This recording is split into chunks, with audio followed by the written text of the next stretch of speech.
고린도후서 4장 1절에서 10절까지입니다.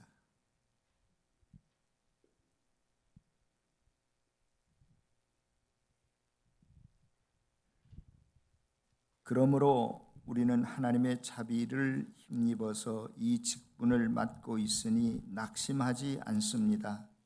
우리는 부끄러워서 드러내지 못할 일들을 배격하였습니다. 우리는 강교하게 행하지도 않고 하나님의 말씀을 왜곡하지도 않습니다. 우리는 진리를 환히 드러냄으로써 하나님 앞에서 모든 사람의 양심에 우리 자신을 떳떳하게 내세웁니다. 우리의 복음이 가려 있다면 그것은 멸망하는 자들에게 가려 있는 것입니다. 그들의 경우를 두고 말하면 이 세상에 신이 믿지 않는 자들의 마음을 어둡게 하여서 하나님의 형상이신 그리스도의 영광을 선포한 복음의 빛을 보지 못하게 한 것입니다. 우리는 우리 자신을 전하는 것이 아니라 예수 그리스도를 주님으로 선포합니다. 우리는 예수로 말미암아 우리 자신을 여러분의 종으로 내세웁니다. 어둠 속에 빛이 비춰라 하고 말씀하신 하나님께서 우리의 마음속을 비추셔서 예수 그리스도의 얼굴에 나타난 하나님의 영광을 아는 지식의 빛을 우리에게 주셨습니다. 우리는 이 보물을 질그릇에 간직하고 있습니다. 이 엄청난 능력은 하나님에게서 나는 것이지 우리에게서 나는 것이 아닙니다.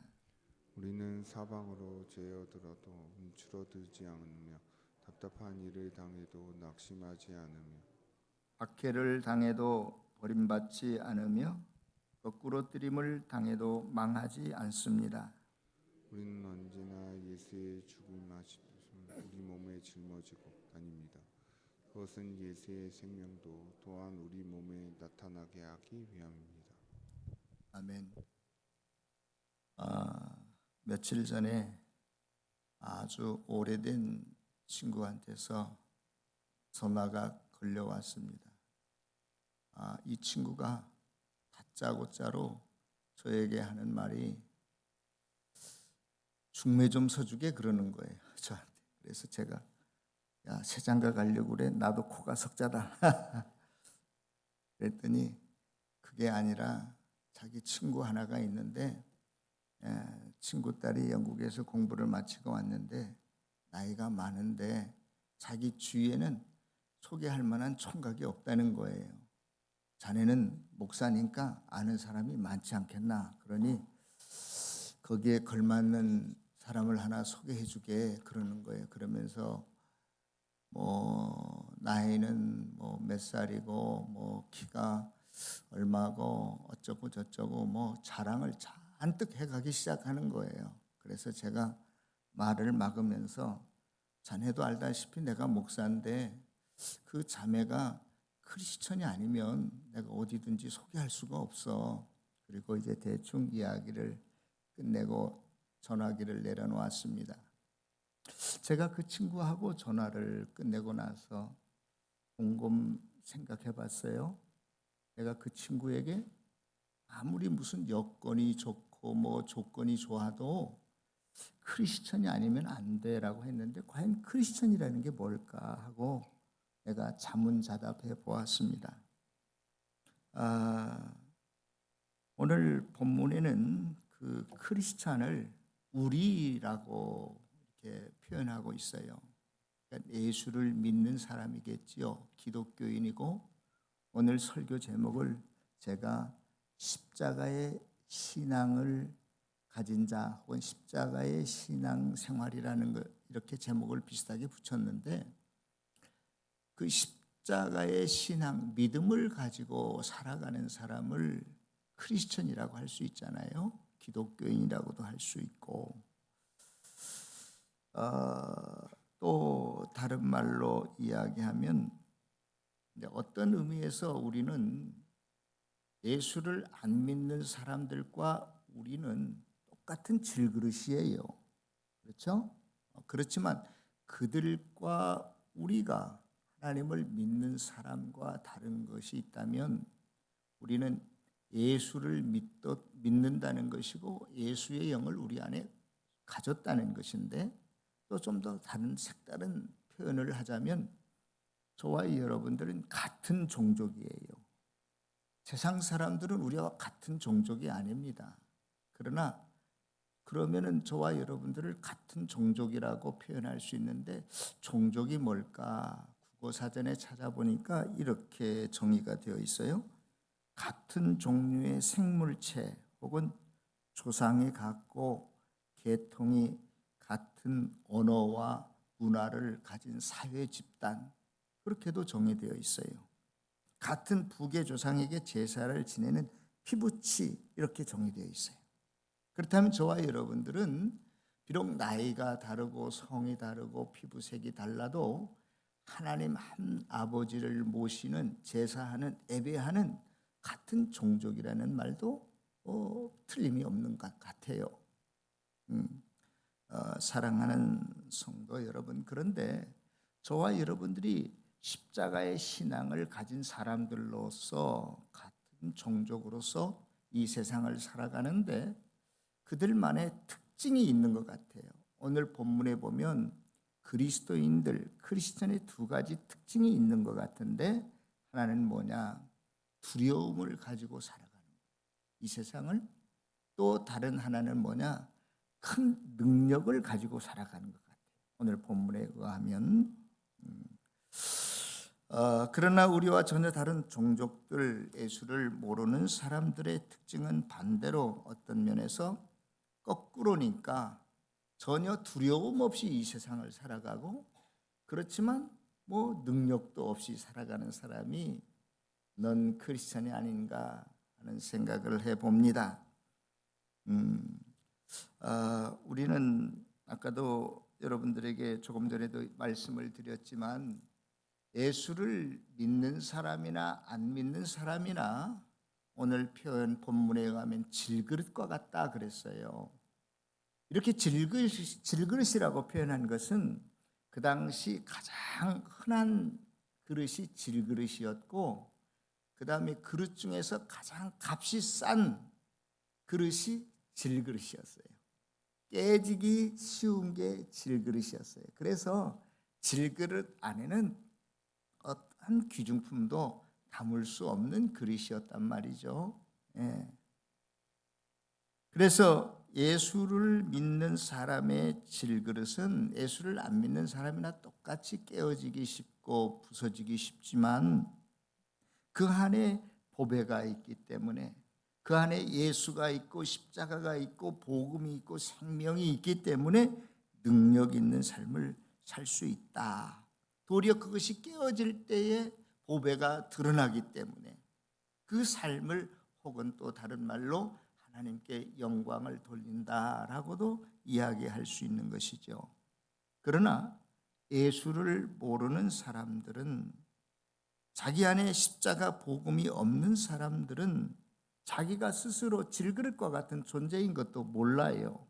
오늘 본문에 의하면 세상의 신이 그의 마음을 어둡게 해서 복음의 빛을 볼 수도 없다, 그렇게 말하고 있어요.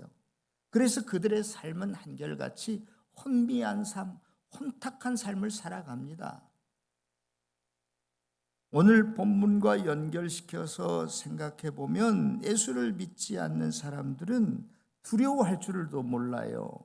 자기가 깨어지기 쉬운 존재, 질그릇과 같은 존재인지도 모를 뿐더러 자기가 지금 무엇을 어떻게 하고 있는지도 모르고 혼탁한 삶, 혼미한 삶을 겁없이 살아갑니다. 참 어떻게 보면 불쌍하기 짝이 없고 어리석기 짝이 없는 사람들이죠. 그런데 문제는 제가 목회자로서 저를 포함해서 여러분들을 살펴보면 예수를 가졌다고 하는 사람들도 가끔 가다가 자기 안에 있는 예수를 잊어버리고 살아요. 십자가의 형상이 흐릿해지는 거예요, 자기 삶 속에서. 그러면 어떻게 되느냐? 우리도 겁없이 살아. 지 멋대로 살아. 예수를 잊어버리고 살아요. 제가 며칠 전에 유튜브를 하나 봤는데 거기에 뭐 TV 무슨 인간 세상 이런 거에 나오는 프로인 것 같아요. 이제 36살밖에 안 된 젊은 엄마 아기 둘을 6살, 3살 둔 아기를 둔 엄마였는데 이제 네 식구가 남편이랑 같이 저녁을 먹다가 갑자기 아내가 푹 하고 쓰러져 버렸어요. 그러다 보니까 병원에 실려갔는데 병원에서 진단명이 치매라는 거야. 아니 아무런 그동안에 무슨 전조 증상도 없었는데 갑자기 저녁을 먹다가 쓰러져서 병원에 가서 진단을 해봤더니 치매라는 거야. 그러면서 점점 모든 것을 잃어갑니다. 자기 친정엄마가 와서 무슨 배추를 부엌에서 씻으면서 이게 뭐지? 그런데 배추 단어를 생각 못하는 거예요. 배추라는 단어를. 이제 3살 먹은 꼬마가 이제 3년이 지나가고 6살이 됐는데 엄마가 이 6살 된 딸을 돌봐야 되는데 6살 된 딸이 엄마를 돌봐요. 밥 먹는 것도 몰라. 어떻게 밥을 먹어야 될지를. 그러니까 6살 된 딸이 엄마를 먹여주더라고. 엄마가 6살 된 딸을 돌봐야 되는데 6살 된 딸이 36살 된 엄마를 돌보고 있더라고. 기억에서 완전히 모든 것이 사라져 버렸어요. 남편이 이렇게 말하는 거예요. 내 이름도 몰라도 좋고 딸들 이름도 기억 못해도 좋은데 그냥 얼굴만이라도 알아봤으면 좋겠다는 목매인 이야기를 하더라고요. 항상 24시간 누군가 옆에 붙어 있어야 되잖아요. 나이 많으신 시부모님을 공경해야 되는데 시부모님, 연세가 많으신 시부모님이 젊은 며느리를 돌보고 있더라고. 외국에서 친정엄마가 와서 또 돌보기도 하고, 그것도 손이 모자라면 또 증상이 좀 악화되면 입원을 시켰다가 퇴원을 시켰다가 어떤 달에는 남편의 월급보다도 약값이, 병원비가 더 많아. 그래서 전셋집에서 사골세로 옮기고 정신줄을 놓고 사는 거예요. 예수를 모르는 사람들 뿐만이 아니라 저와 여러분들도 예수를 잊어버리게 되면 신앙적 믿음의 치매 환자가 되어지면 이렇게 살 수밖에 없을 것입니다. 사랑하는 성도 여러분, 그래서 고린도교회 성도들이 그것을 두려워한 거예요. 나도 내 안에 계신 예수님의 형상이 흐릿해질까 봐,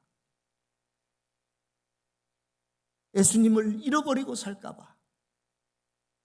그래서 그들이 한 가지 한 게 있는데 그 흐릿해져가는 내 삶 속에서 잊어버려서 가는 그 예수를, 그 십자가를 다시 한번 내 마음속에 각인시키고, 내가 비록 지금 어두움 속에, 실패 속에, 힘듦 속에, 고통 속에 있을지라도 십자가 붙들고 다시 일어서기 위해서 한 애식이 오늘 저와 여러분들이 행하고자 하는 성찬 애식이었습니다. 우리는 주님을 굳게 믿는다라고 하지만 제자들을 보세요. 전날 밤까지 내가 누구보다도 예수님을 잘 압니다. 예수님을 믿습니다. 아니 하루도 못 가서 나 예수가 누군지 몰라 하고 다 도망가 버리고 말았잖아요. 그러지 않기 위해서 저와 여러분들의 삶 속에, 의식 속에 항상 예수 그리스도가 십자가가 다시금 새록새록 기억되어지고 기념되어질 그 행사를, 그 퍼포먼스를 오늘 우리가 시각적으로, 실제적으로 주님의 살을, 떡을 만지면서 내 입으로 맛보면서 주님의 십자가의 의미를 되새길 수 있는 이 시간 되시기를 축원합니다. 초대교회 성도들 다 그랬던 것 같아요. 사도행전 2장에 보면 성령 충만함을 받은 그들이 믿는 사람들이 함께 있어서 날마다 모이기를 힘쓰고 떡을 떼며, 이 말은 성찬을 했다는 의미예요. 그리고 목장 모임에서 음식을 나누듯이 음식을 나누어 먹었다, 그렇게 기록하고 있습니다. 사랑하는 성도 여러분, 오늘 성찬 예식을 통해서 다시 한번 우리들의 심령 속에서 희미해져가는, 잊혀져가는 예수 그리스도의 신앙을 회복할 수 있기를 축원합니다. 그분의 사랑과 은혜를 다시 한번 기념하고 또 의지하면서 남은 평생을 살아갈 수 있기를 축원합니다. 두 번째로, 예수를, 십자가의 신앙을 가진 사람들의 특징 중에 하나는 큰 능력을 가지고 살아간다. 오늘 본문에 보면 그렇게 말하고 있습니다. 자, 보십시다. 오늘 고린도전서 9장 4절 8절에 보면 큰 능력이 우리 안에 있기는 있지만 그 능력이 나에게서 나오는 것이 아니라 누구에게서 나와요? 주님에게서 나옵니다. 그래서 사방으로 우겨쌈을 당하여도 쌓이지 않고 답답한 일을 당하여도 낙심하지 않고 박해를 받아도 버림받지 않고 거꾸로 뜨림을 당하여도 망하지 않는다. 예수를 내 마음속에, 심령 속에 모시고 각인시키고 산다고 해도 어떤 의미예요? 여전히 저와 여러분들의 삶은 힘들고 어렵다는 거예요. 사방으로 우겨쌈을 당하고 답답한 일, 핍박을 당하고 거꾸로 뜨림을 당하면서 산다는 것입니다. 환경과 조건이 변하지 않아요. 그러면 큰 능력을 소유했다는 의미가 뭔가? 물론 방언도 할 수 있고 귀신을 쫓아낼 수 있고 병도 낫게 할 수 있는 것이 큰 능력이지만 여기에서는 그런 것 같지가 않아요. 문맥상으로 살펴보면 뭐가 큰 능력일까? 다른 게 아니라 이 삶의 형편과 상황은, 조건은 달라지지 않았다 할지라도 내 심령이 하늘로 올라가서 주님과 함께 있는 거, 주님과 함께 있는 거.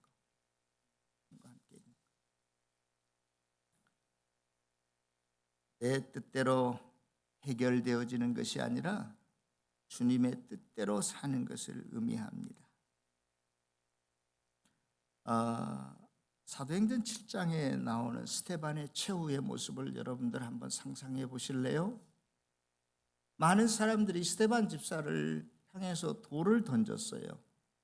여러분들, 돌에 맞아서 이마가 터지고 여기저기 멍이 들고 그 정도가 아니라 지금 죽어갑니다. 숨을 까딱까딱 쉬고 있어요. 마지막 숨을.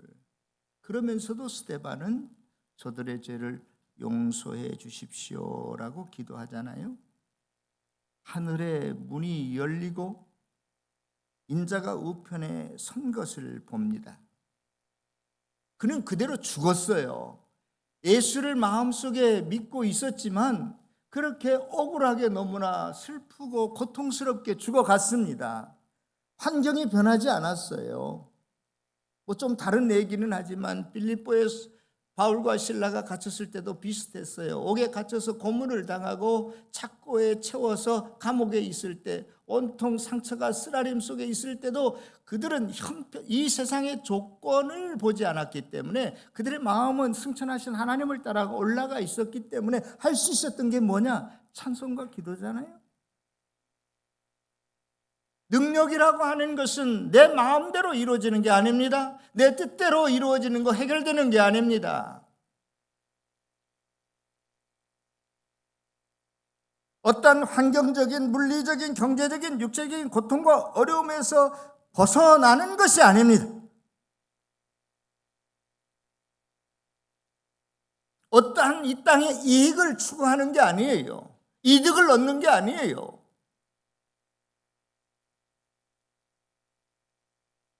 주님을 믿는 믿음으로 세상이 감당하지 못하도록 만드는 것이, 거기에 휘둘리지 않고 살아가는 삶이 능력의 삶이에요.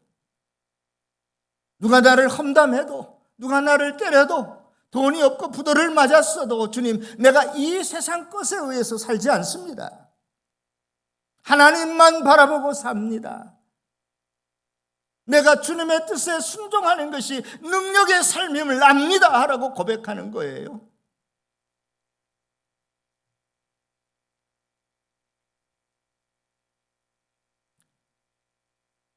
하나님은 저와 여러분들을 세상에서 데려가는 것을 원치 아니하시고 세상이 이리와 같은 이리떼들이 드글드글하는 그러한 곳이라 할지라도 저와 여러분들 그곳으로 보내셨어요. 왜? 세상 사람들처럼 그것들에 의해서 살아가는 존재가 아니라 너희들은 하늘의 뜻을 놓고 하늘을 바라보고 살아가는 존재야라는 것을 세상에게 선포하기 위해서. 세상은 하나님을 대적하고 사탄의 통치 시스템, 그것을 회피하면서 살아라가 아니라 너희들이 그 안에서 빛으로 소금으로 살아라는 것입니다.